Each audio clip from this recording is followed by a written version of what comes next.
Life on the Mississippi, by Mark Twain. Chapter 17. Cut-offs and Stephen. These dry details are of importance in one particular. They give me an opportunity of introducing one of the Mississippi's oddest peculiarities, that of shortening its length from time to time.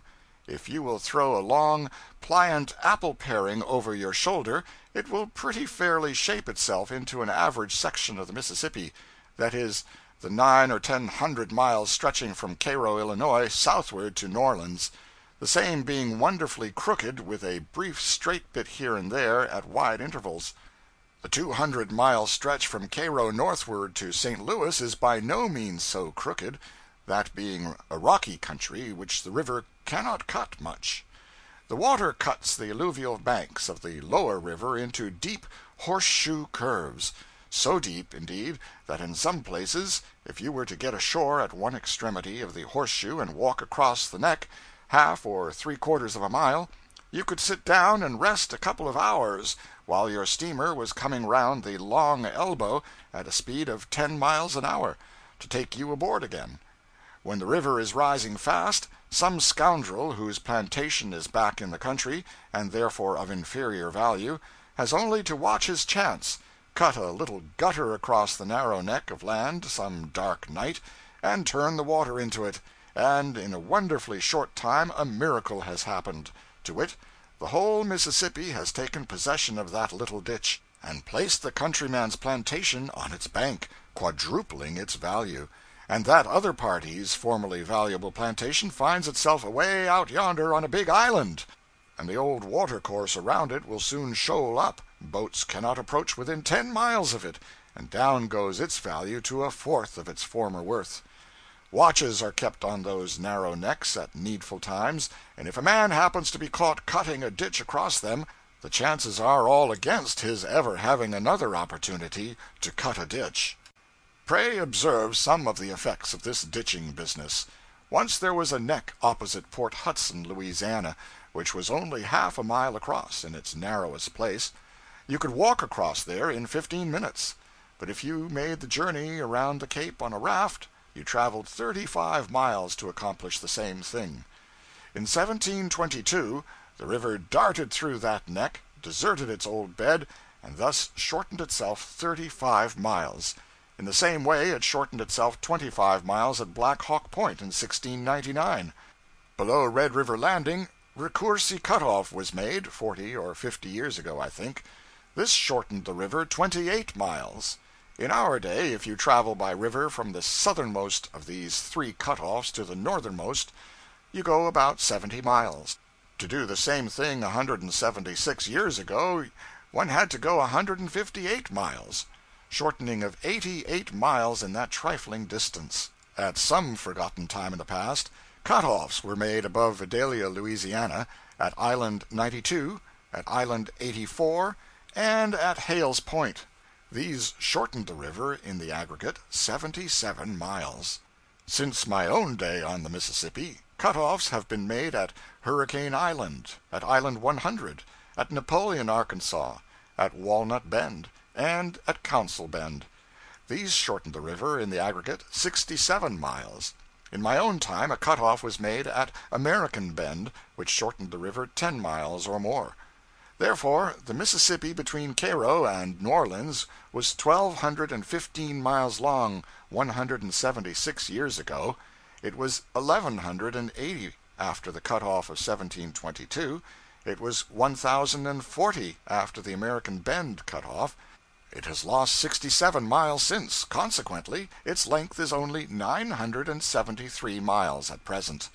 Now, if I wanted to be one of those ponderous scientific people, and let on to prove what had occurred in the remote past by what had occurred in a given time in the recent past, or what will occur in the far future by what has occurred in late years, what an opportunity is here!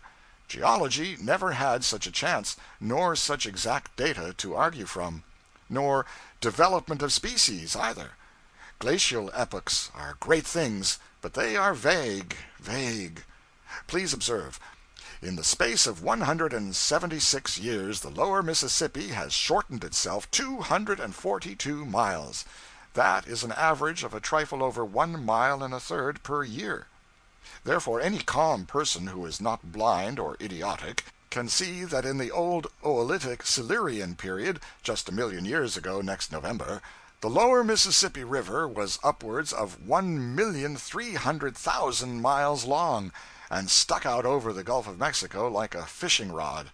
And by the same token, any person can see that 742 years from now, the lower Mississippi will only be 1 mile and 3/4 long, and Cairo and New Orleans will have joined their streets together, and be plodding comfortably along under a single mayor and a mutual board of aldermen. There is something fascinating about science. One gets such wholesale returns of conjecture out of such a trifling investment of fact. When the water begins to flow through one of those ditches I have been speaking of, it is time for the people thereabouts to move. The water cleaves the banks away like a knife. By the time the ditch has become 12 or 15 feet wide, the calamity is as good as accomplished, for no power on earth can stop it now. When the width has reached 100 yards, the banks begin to peel off in slices half an acre wide. The current flowing around the bend traveled formerly only 5 miles an hour. Now it is tremendously increased by the shortening of the distance. I was on board the first boat that tried to go through the cut-off at American Bend, but we did not get through. It was toward midnight, and a wild night it was, thunder, lightning, and torrents of rain. It was estimated that the current in the cut-off was making about 15 or 20 miles an hour. 12 or 13 was the best our boat could do, even in tolerably slack water, therefore perhaps we were foolish to try the cut-off. However, Mr. Brown was ambitious, and he kept on trying. The eddy running up the bank under the point was about as swift as the current out in the middle, so we would go flying up the shore like a lightning express train, get on a big head of steam, and stand by for a surge when we struck the current that was whirling by the point. But all our preparations were useless. The instant the current hit us, it spun us around like a top. The water deluged the forecastle, and the boat careened so far over that one could hardly keep his feet. The next instant we were away down the river, clawing with might and main to keep out of the woods. We tried the experiment 4 times. I stood on the forecastle companionway to see. It was astonishing to observe how suddenly the boat would spin around and turn tail the moment she emerged from the eddy and the current struck her nose. The sounding concussion and the quivering would have been about the same if she had come full steam against a sandbank. Under the lightning flashes one could see the plantation cabins and the goodly acres tumble into the river, and the crash they made was not a bad effort at thunder. Once, when we spun around, we only missed a house about 20 feet that had a light burning in the window, and in the same instant that house went overboard. Nobody could stay on our forecastle. The water swept across it in a torrent every time we plunged athwart the current. At the end of our 4th effort we brought up in the woods 2 miles below the cut-off. All the country there was overflowed, of course.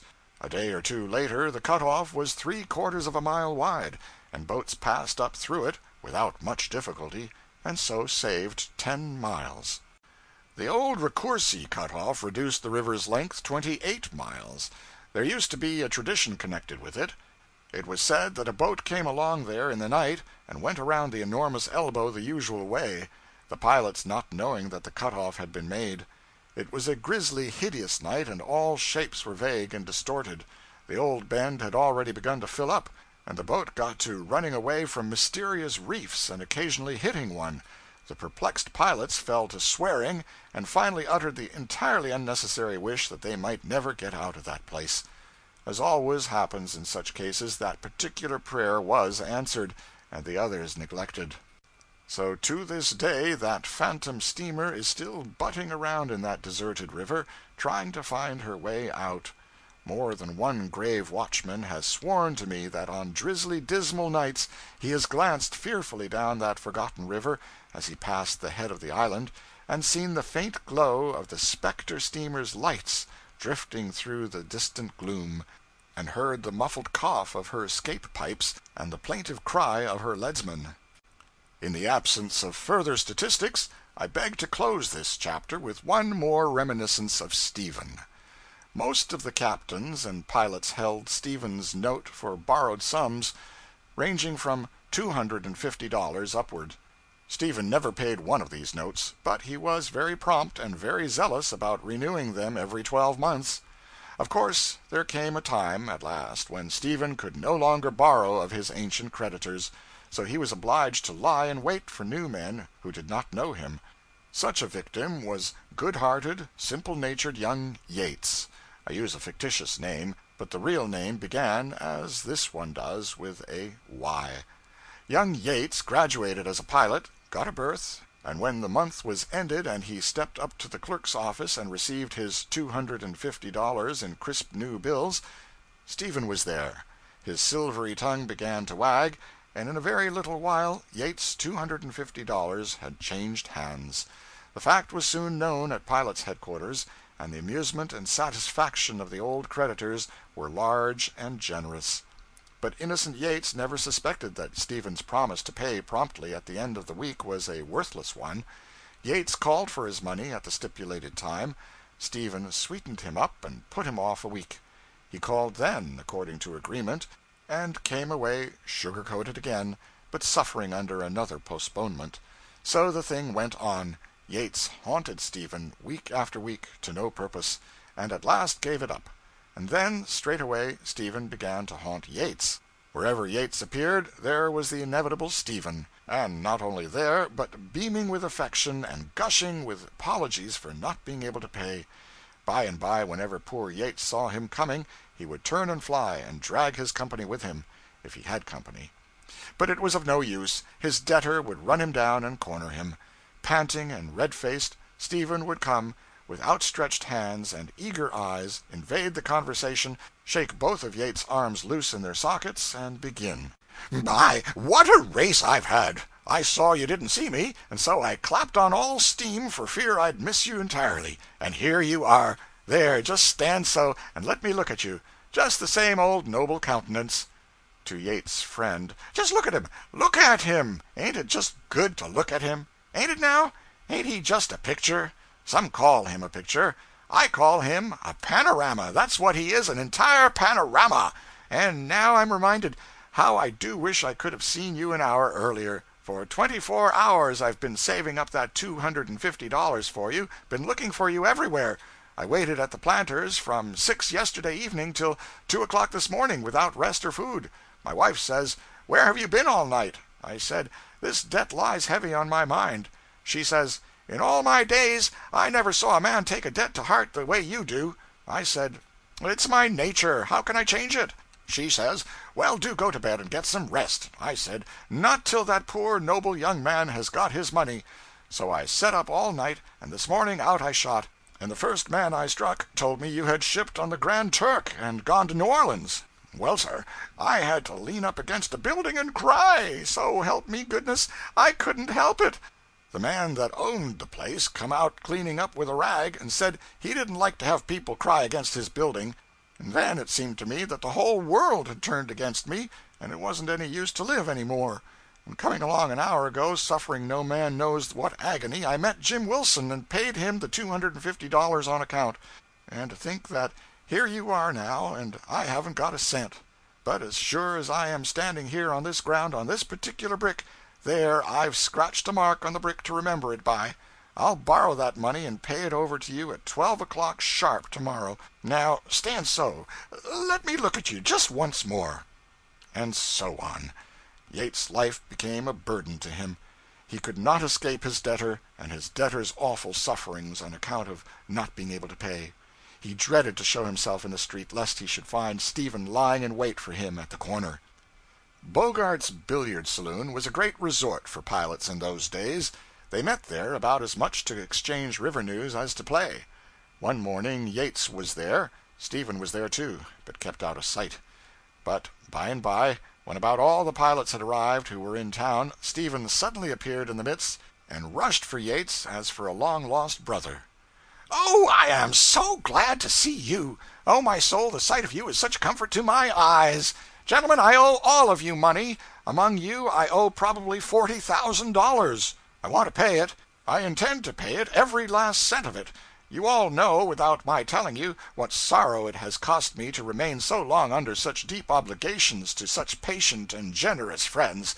But the sharpest pang I suffer, by far the sharpest, is from the debt I owe to this noble young man here.